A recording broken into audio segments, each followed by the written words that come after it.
So hi guys, you are watching my channel Ehsan pets. अस्सलाम वालेकुम। मैं हूं एहसन ज़फ़र, कराची पाकिस्तान से। कॉकटेल मेरी पहली मोहब्बत। और आज बात भी कर रहे हैं कॉकटेल की। सेटअप देख रहे हो बंदे का, कहाँ बर्फ़बारियों के बीच में लकड़ी का घर, घर के अंदर सेटअप, और ये पूरा जो है ना कॉकटेल से भरा हुआ है इसने। अच्छा, आज आपको ये बताना था भाई कि मैं आपको बताता हूँ कि एक बंदा मुझे मिला मार्केट के अंदर, ठीक है। मार्केट के अंदर मुझे मिला, वो अपने कॉकटेल्स लेकर जा रहा था। तो उसने क्या किया हुआ था कि सामने कोई कपड़ा लगाया हुआ था। अब मई का महीना, इतनी गर्मी कि हम लोग वहाँ पे पसीने से भीगे हुए, और वो कपड़ा लगा के जो है, बेसिकली मेरे साथ जो हमारे पार्टनर गए थे वो बाइक पार्क कर रहे थे, और मैं इंतज़ार कर रहा था। तो मैंने उस बंदे को देखा कि वो लेके जा रहा है बाइक पे, लेके आ रहा था मार्केट के अंदर ना, और कपड़ा लगा हुआ था सामने। तो मैंने उससे पूछा कि यार ये इतना बड़ा कपड़ा क्यों डाला हुआ है, इतनी गर्मी के अंदर आप इसमें डाल रहे हो। कहता है यार वो बाइक पे आता है ना तो बहुत हवा चलती है। मैंने कहा यार हवा चलती है तो क्या हुआ, गर्मी है, कोई बात नहीं, हवा तो अच्छी चीज़ है ना। अभी इतनी गर्मी हो रही है, आपने इस पर डाल दिया, ये घुटन हो रही होगी अंदर इनको। तो उसने मुझे ना कहा कि ये बात सही है कि इनको घुटन हो रही होगी, लेकिन थोड़ी देर की बात थी, अगर मैं कपड़ा ना डालता तो कॉकटेल जो है ना ख़राब हो जाता है।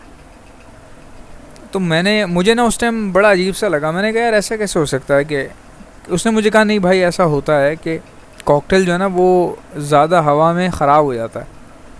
तो मैंने कहा ये तो मुझे पता है, सर्दियों में अगर हवा चल रही है और आप कपड़ा नहीं ढक रहे हैं तो वो ख़राब हो जाता है, लेकिन गर्मियों में तो यार बहुत गर्मी में अगर आप कपड़े ढक के लेके आ रहे हो तो उससे तो वो तो गर्मी से भी ख़राब हो सकते हैं।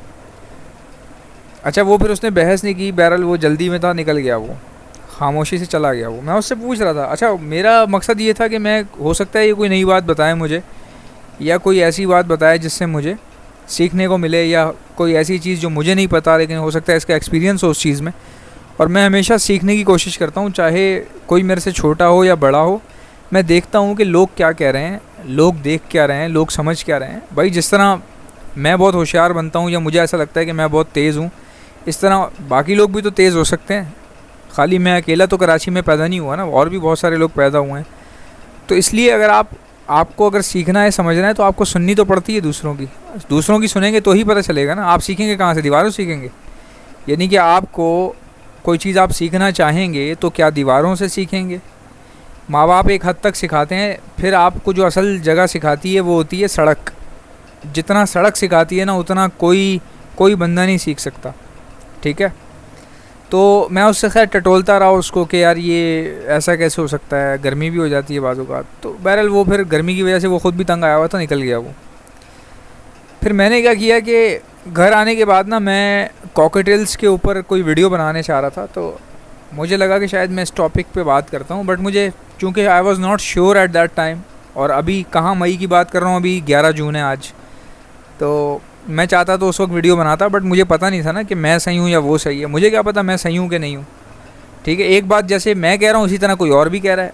मिसाल ले लो, एक मेरी बात है, एक आपकी बात है, तो पता कैसे चलेगा किसकी बात सही है? उसके लिए मिल के बैठना पड़ता है, दोनों बातें सुननी पड़ती हैं, दोनों के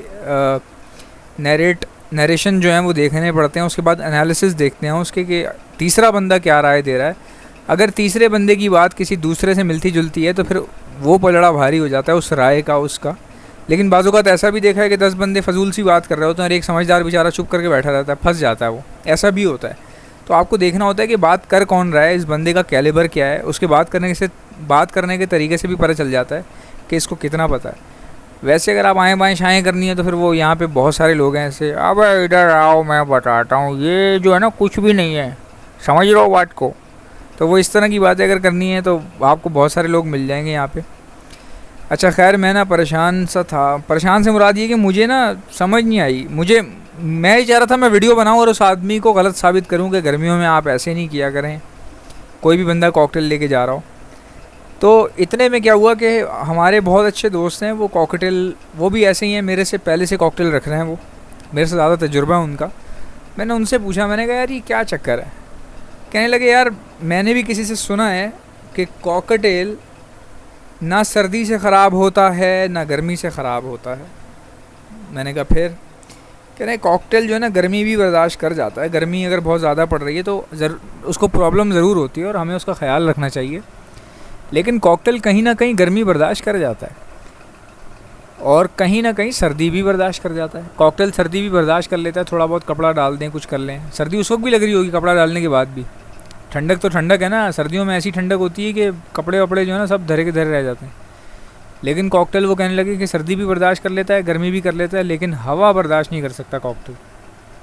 इसका अंदाज़ा मुझे ऐसे हुआ कि मैं अक्सर सेटअप के अंदर जो पंखे लगाने से कहता हूँ ना, पंखा का मुंह ऐसी जगह पे रखो डायरेक्ट किसी परिंदे पे हवा ना पड़े, वो इसीलिए होता है कॉकटेल जो है ना। अच्छा, फिर मेरे एक दोस्त है, मेरा एक बहुत अच्छा दोस्त है, उसने मेरे को बताया कि एहसन भाई आपको पता है कॉकटेल को ट्रेन कैसे करते हैं। जो हैंड टेम कॉकटेल होता है ना, अगर उसको किसी चीज़ से रोकना हो, जैसे मिसाल ले लो हैंड टेम कॉकटेल है और वो चीज़ें जो है ना कुरेदता है, तो वो घर में खुला रहता है, तो वो ज़ाहिर है सोफ़े की गद्दियाँ फाड़ देता है चोंच से और पता नहीं क्या क्या कर देता है। तो ऐसे में अगर उसको आप खुला भी रखना चाहते हैं और चाहते हैं कि यार ये कुछ चीज़ें ऐसी ना करे, तो उसको ट्रेन करने के लिए तरीका ये होता है। मेरा दोस्त मुझे बता रहा है, कह रहा है एहसन भाई जब भी वो कोई गलत हरकत करे ना तो उसको ऊपर फूंक मारी जाती है, ज़ोर से फूंक मारी जाती है, ज़ोर से। मैंने कहा इससे क्या होता है? कह रहे हैं उसको हवा पसंद नहीं है। कॉकटेल के चेहरे पे जब हवा पड़ती है ना तो वो आंखें बंद कर लेता है। आप अभी के अभी एक एक्सपेरिमेंट करें, अभी के अभी आप एक एक्सपेरिमेंट करें और अपने कॉकटेल को देखें, कोई भी कॉकटेल हो जो जाली के करीब बैठा हुआ है, ठीक है, आप उसके मुंह पे फूंक मारें, आप देखेंगे वो आंखें बंद करके 2 कदम पीछे हो जाएगा। आंखें बंद करके 2 कदम पीछे हो जाएगा। कुछ के तो इतने डरते हैं तो वो तो वैसे ही बेचारे फड़फड़ा जाते हैं।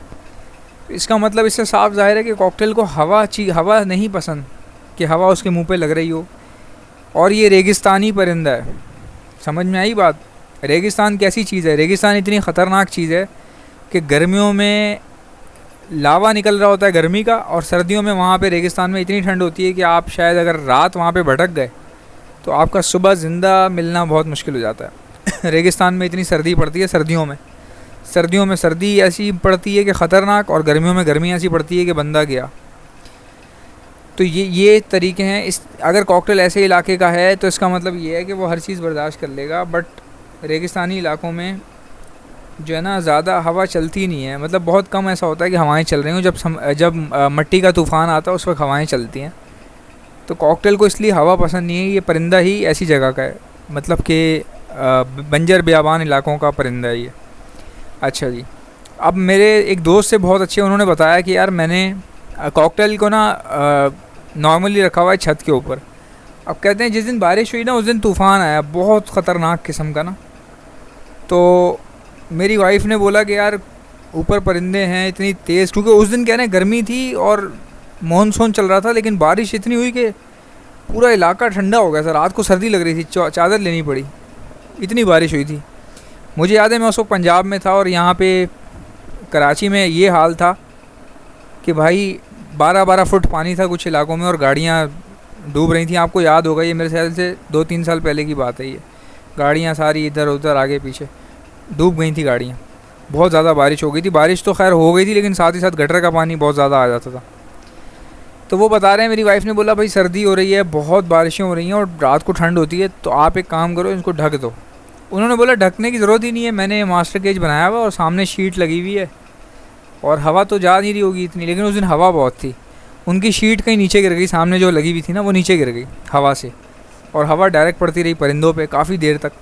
अब जब काफ़ी देर तक पड़ी और सुबह वो गए तो उन्होंने देखा भाई उनके तकरीबन जो है ना 8 से 12 पीसेस कॉकटेल के जो सामने रखे हुए थे ना, जिनके ऊपर डायरेक्ट मुंह पे हवा पड़ रही थी रात को, वो हुआ ये कि वो सुबह ना बीमार हो गए। सुबह वो बीमार हो गए तो उन्होंने मुझसे कहा कि यार कोई ऐसा मेडिसिन वगैरह का बता दो जो मैं ट्राई करूं। तो मैंने फिर उनको मेडिसिन का अरेंज करके दिया, मेडिसिन अरेंज करके दी। वो मेडिसिन उन्होंने यूज़ की तो माशाल्लाह उनके सारे कॉकटेल बच गए। मतलब वो शुक्र है कि टाइम पे देख लिया उन्होंने। अगर वो सुबह सुबह ना देखते, रात हो जाती बीमार कॉकटेल को, फिर मुश्किल हो जाता। फिर ये होता कि भाई जो बच गया इक्का दुक्का पीस बच गया, वरना बाकी ख़राब हो जाते। तो वो अभी सुबह फूल के बैठे थे और बिल्कुल बीमार होना शुरू ही हुए थे कि उन्होंने देख लिया और वो समझ गए थे कि इनको हवा लग गई है। वो हवा लगने की निशानी होती है कि परिंदा मुंह छुपा लेता है अपना और फूल के बैठ जाता है। आई होप कि मेरी वीडियो आपको अच्छी लगी होगी। अगर आपको अच्छी लगी है तो लाइक कर दिया करें। चैनल पर नए हैं तो चैनल को सब्सक्राइब कर लें, जलना छोड़ दें। इंशाल्लाह आपसे मुलाकात होगी नेक्स्ट वीडियो में। तब तक के लिए अल्लाह हाफ़िज़।